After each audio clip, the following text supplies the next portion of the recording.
An honor to be part of this event, but especially because I get to moderate what I think is our most important panel. It's our students. We talked about how we need to start. The starting point is now, but really our students are the ones who we can count on to continue and carry on further and pass on this message.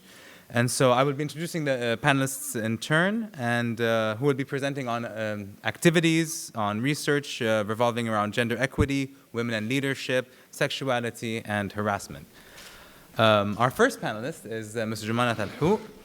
Ms. Jumana Talhou is a BA student here in sociology and anthropology and is the vice president of the Secular Club at AUB, and she'll be talking to us about the Secular Club's role in raising awareness around campus.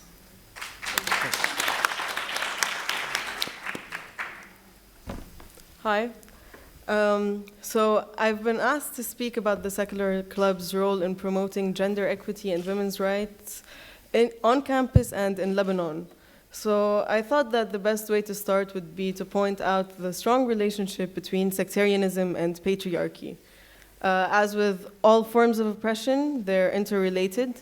And this is particularly evident in Lebanon's 15 different personal status laws corresponding to 18 different sects.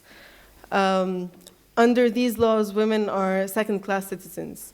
They are at a disadvantage when it comes to matters of marriage, divorce, inheritance, basically all matters concerning family. And of course, they cannot provide their nationality to their husbands or children. Now, the persistence of these laws has several reasons, and one of them is the fear of disrupting the sectarian balance in the demographic in Lebanon. And so the political status quo would really not want women to have the right to pass on their nationality.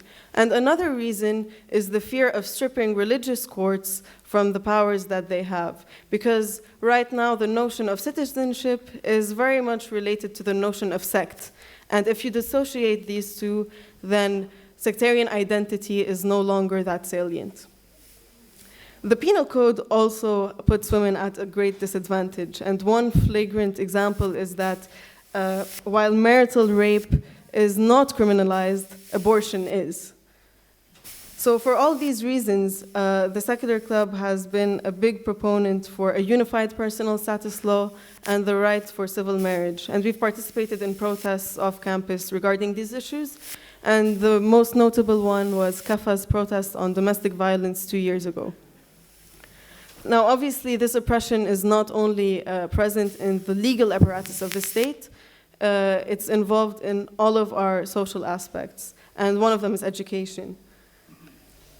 Education in universities among undergraduate students witnesses an enrollment of 61% males and only 39% females.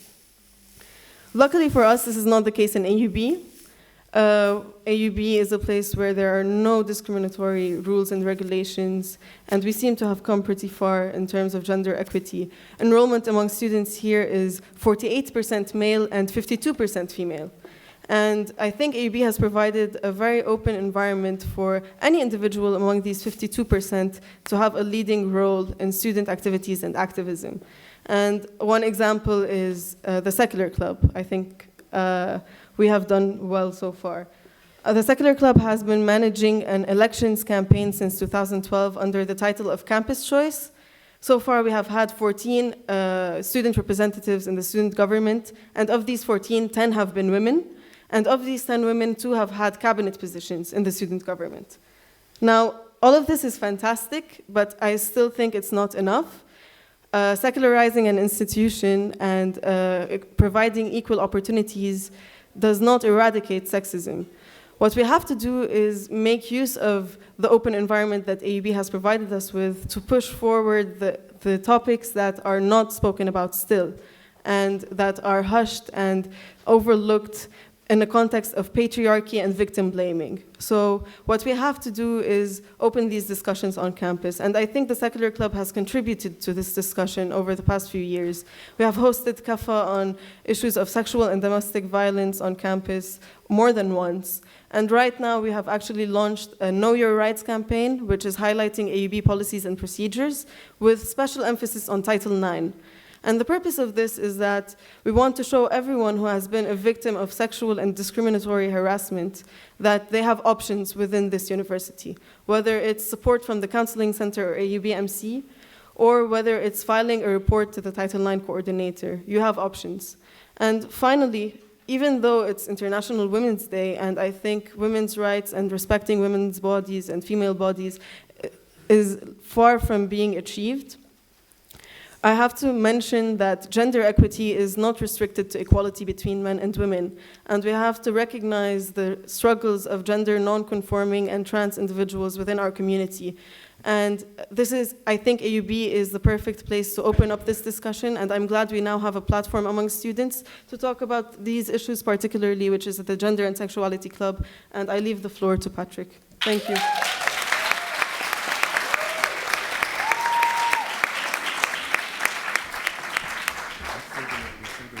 I told you this was the best panel. It's my pleasure to also now introduce Mr. Patrick Haddad, who is majoring in English literature at AUB and is the president and co-founder of the Gender and Sexuality Club. He'll be talking about the difficulties in student-led spaces for discourses on gender and sexuality. Mr. Haddad.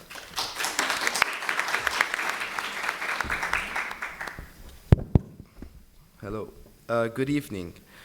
First of all, I just wanted to highlight that although on paper we had to present the club as the traditional hierarchical form, as in president, vice president, treasurer, etc., we abide by a strictly non-hierarchical hierarchical process, wherein I'm not entitled to any kind of say as president on paper.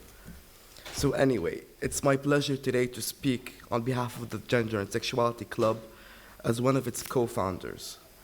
Our club was founded several semesters ago, after a group of us, the earliest members, sensed a gap between what may be discussed inside AUB in relation to the diversity of genders and sexualities and what may be discussed outside in non-academic, progressive, and radical circles. We thought then of organizing a club that would work as a forum for all interested students that may bridge this perceived gap and provide the AUB student community a space for the safe interchange of these ideas. Indeed, there was a clear discrepancy between what we were taught in classrooms in these rigorous senior undergraduate gender studies courses, often through inaccessible texts using elitist language and talking about experiences not lived here, and what we could learn between our classes. We often felt there were no ways AUB students can access information regarding to the multiplicities of gender identities, the myriad spectrums of sexualities, safe sexual health resources, and ultimately even answers about their own orientations. Roughly speaking, our project involved, from the very beginning, the intent to reshape all these discourses we heard in inaccessible places, in inaccessible languages, and create a space for them to be shared and added to easily. As a result, we now have a club that is committed to inclusivity and the safe exchange of personal experiences, in a group effort to learn from each other through discussions, workshops, internal and public events, for example, and they have been simply but very powerful, such as these poetry nights we've been having, and the storytelling nights, even movie screenings and group readings, and through all of them, we attempted to take a closer look at a gender and sexuality and use them as lenses to explain the world around us. Our future events would definitely include more of those, but with an increased awareness that these subjects are not to be taken decontextually, that patriarchy, classism, racism, and cis-heteronormativity, which is the perception that a cisgendered heterosexual individual is the ideal, is the model, these are repressive systems that don't work independently, We need thus a holistic understanding of all of those, as well as how they intersect, to understand better the oppression of people criminalized for their gender or sexuality. In point of fact, the very nature of this club contests the mainstream definitions of gender equity. While it is commonly understood as fair treatment to both sexes, how could we reconcile that? How could we reconcile that with our belief that gender identities are more than a binary, that people are marginalized for their sexuality at the same time as for their gender? These issues cannot be held as less important than the discrimination based on the mainstream definitions of gender equity, but must be taken into consideration just as well. If that does not occur, for instance, if AUB has a problem with the mechanisms we use to report harassment and discrimination under Title IX, if it is not clearly stated in the emails they send us that AUB is a bullying-free zone, a harassment-free zone against any form of queer phobia, if the AUB security forces observe an incident of verbal and physical discrimination at the busiest time of day, in broad daylight, but do not interfere in the slightest, as has previously happened, this is how we know AUB has a problem with creating these safe spaces. Being a club at AUB dedicated to social justice through the sharing of knowledges meant we found it difficult navigating through these spaces to ensure full safety to our members. We believe thus that more can be done on that front to protect the students who are most vulnerable to abuse. Recently, we've contacted the administration through the Student Affairs Office, and hopefully we will be setting up meetings to discuss these issues and make it clearer AUB's dedication to ending gender and sex-based discrimination. Thank you.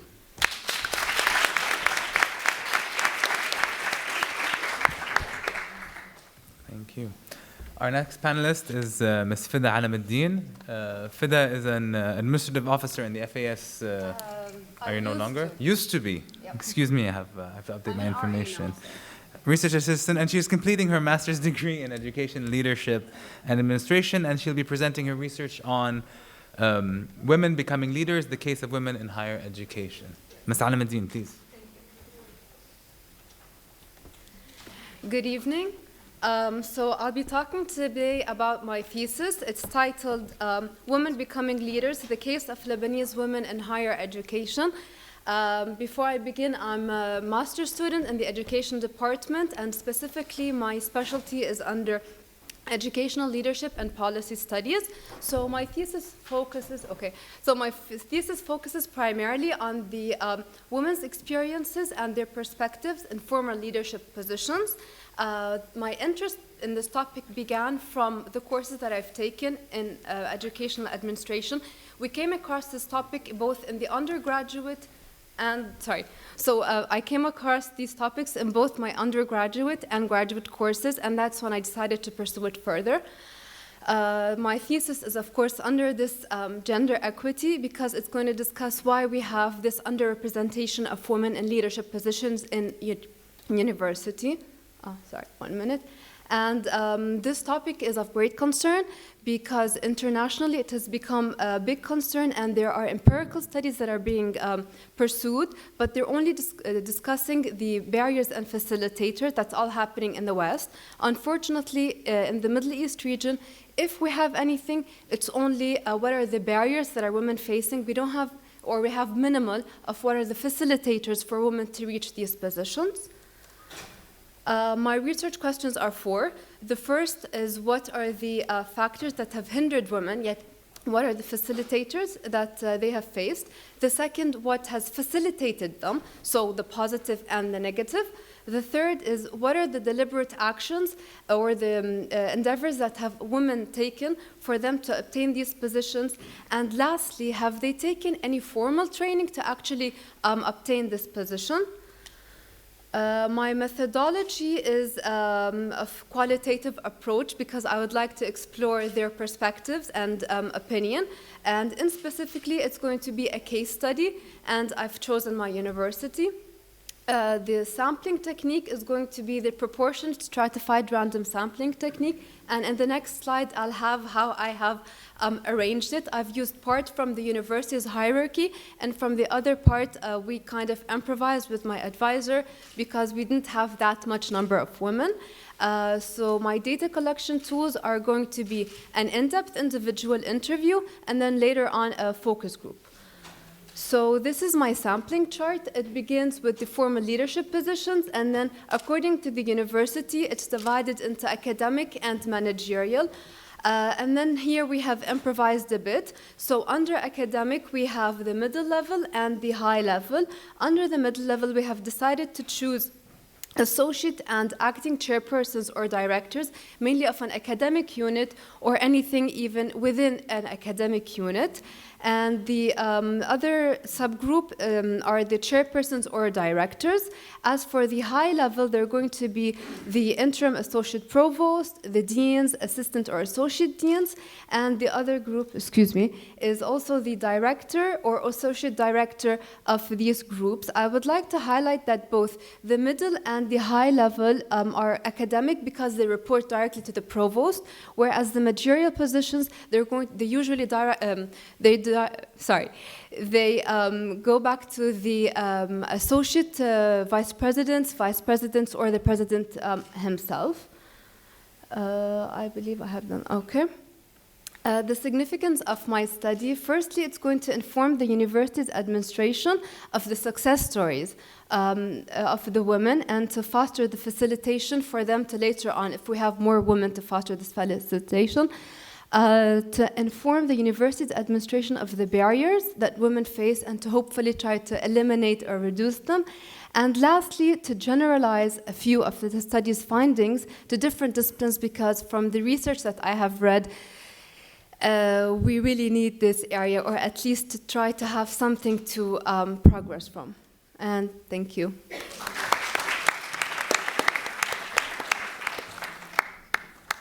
All right. Our last but not least panelist, Ms. Mckellen. She's a communication coordinator at the AUB MC and is one of our own graduates from the MBA program, or soon to be graduates from the MBA program in marketing and management, and she'll be presenting her research around gender equity in management positions in the healthcare sector in Lebanon. Good evening. Thank you, Dr. Khouri. I'm here to present a brief overview about my research and thesis work regarding the dynamics of gender and leadership in healthcare management in Lebanon. And I'm able to do so thanks to my advisors, Dr. Charlotte Karam and Dr. Dima Jamali. Thank you. So a brief overview. So scholars of women and work in the 1980s and 1990s were concerned with the slow progress of women entering management and senior management positions in specific. One of the famous researchers that's working on this topic is Mckellen. And Mckellen argues that the reasons for women's limited advancement in the public sphere, especially in the Middle East, are due to the prevalence of the patriarchal work contract within public and private institutions, as well as cultural and ethical values, which create strongly defined gender roles. Studies have also shown that while men who adopt masculine managerial styles are accepted and praised, women who adopt such styles have much lower approval ratings. Narrowing the focus a bit down, there's little information known about the experiences of women in the healthcare sector in the context of developing Middle Eastern nations, in particular Lebanon. The healthcare sector in Lebanon has traditionally been known as a feminine sector with women at its core.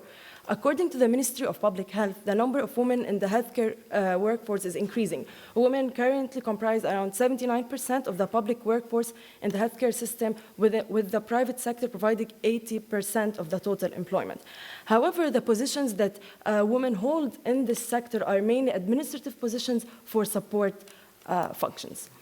My research project has examined 3 healthcare organizations in Lebanon from a gender perspective in order to identify strengths and weaknesses in promoting gender equity in their management and focusing on any disparities, if found.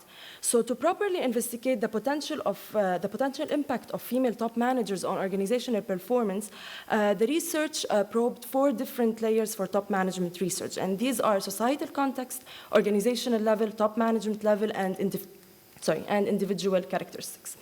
I based my research on a framework by Joanne Aker, which is Gendered Organizations Framework.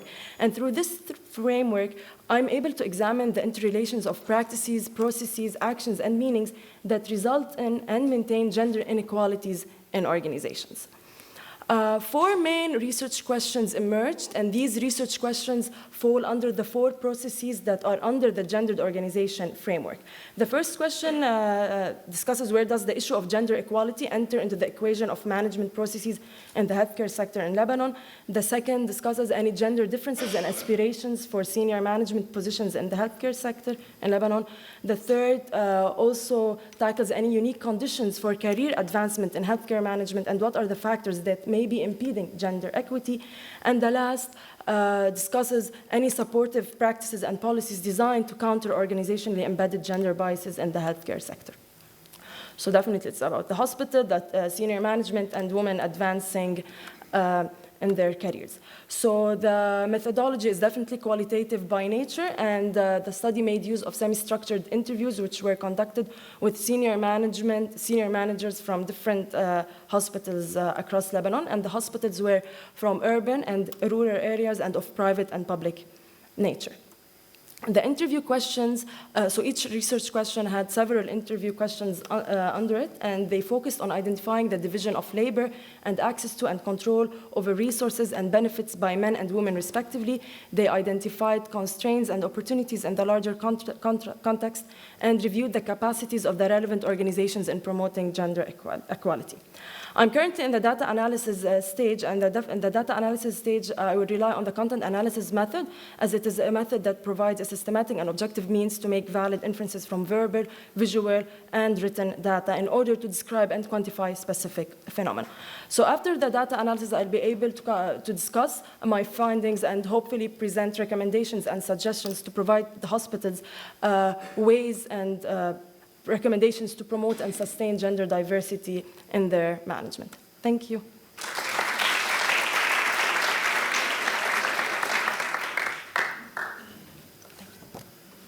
Thank you, Shireen.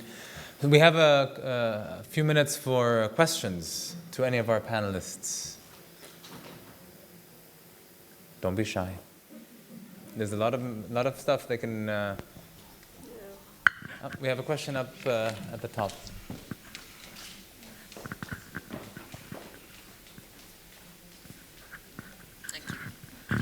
What a nice panel. You all did a great job. For my MBA candidate, are you going to include any studies to see if there's any disparate or advantageous financial impact by including women in healthcare workforces? The US and EU studies seem to suggest that diverse workforces are economically more viable. And so it would be interesting to see if you'll be able to explore that. So for my current research, the financial aspect is not a part of it, but future studies will follow under this umbrella and will definitely tap on any financial disparities or economic viability of such workforces. Thank you. I have a question from Nadia Sheikh. I have a question, but I want to tell you that we are really delighted to have the students with us as speakers, and we should always make an effort to include you guys with us. You teach us a lot. I have actually just a simple question to Fida. So are you focusing on AUB or on a larger sample of universities? I've only chosen one university, and I don't know for the IRB if I can say the name of the university or not. So. No. No. Do not.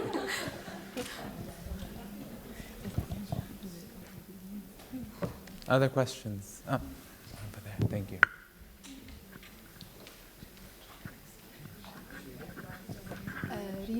Hi, my question is for Jumana and Patrick. I'm wondering, and not for both of you together, but maybe separately, what are the major challenges that you've faced in terms of like organizing your fellow students? So whether that's like student attitudes or administration or anything else like that. Thanks. I mean, personally, as for the Gender Sexuality Club is concerned, our biggest issue, our biggest worry right now is maintaining the safety and the anonymity of our members, who, as you know, will be engaging in discussions of sexual fluidity, sexual identities. It is very difficult to work around that. So what we do is we have to maintain a certain level of secrecy going on there, which make it difficult to organize our events, to be public with our public discussions and our any kind of occasion. Hi. I guess for the secular club, the difficulty lies in the fact that we try to cover as many topics as possible, and then it's up to us inside the club, within the democratic structure that we have, to push forward the topics that we want to discuss. And on the university level, I think there are a lot of bureaucratic hurdles in our way, which make it more difficult even to have things on campus done. Otherwise, I'm pretty comfortable as a member and a student member here.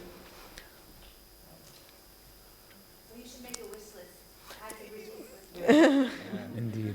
Okay. Other questions? All right. And you should come talk to them. I mean, someone should come talk to me. I mean, I'm there. It's the first time I've heard Yeah. anyone, you know, but I'm serious. I mean, actually, we would love your input, you know, also. Trudy's office is in the I was college hall. I was saying, 538. I was saying, is it working? Yes. I was saying, you should come talk to me also. I mean, we would really, really love to have your feedback on how you see things as, you know, too bureaucratic and, you know, what might keep, you know, I mean, we actually want to advance all these issues, but we need to hear from you. Okay. And we don't, if incidents aren't reported, there's little we can do. So it helps us a lot, even if you don't want to go through the formal bureaucratic, awful process, you know, even reporting things informally helps us, you know, helps us respond.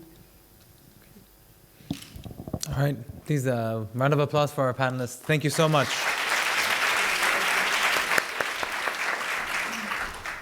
Thank you. We're going to move to the final panel. I would like to invite Dr. Dima Jamali, who's the moderator of the AUB Community Engagement Panel, and our panelists, please.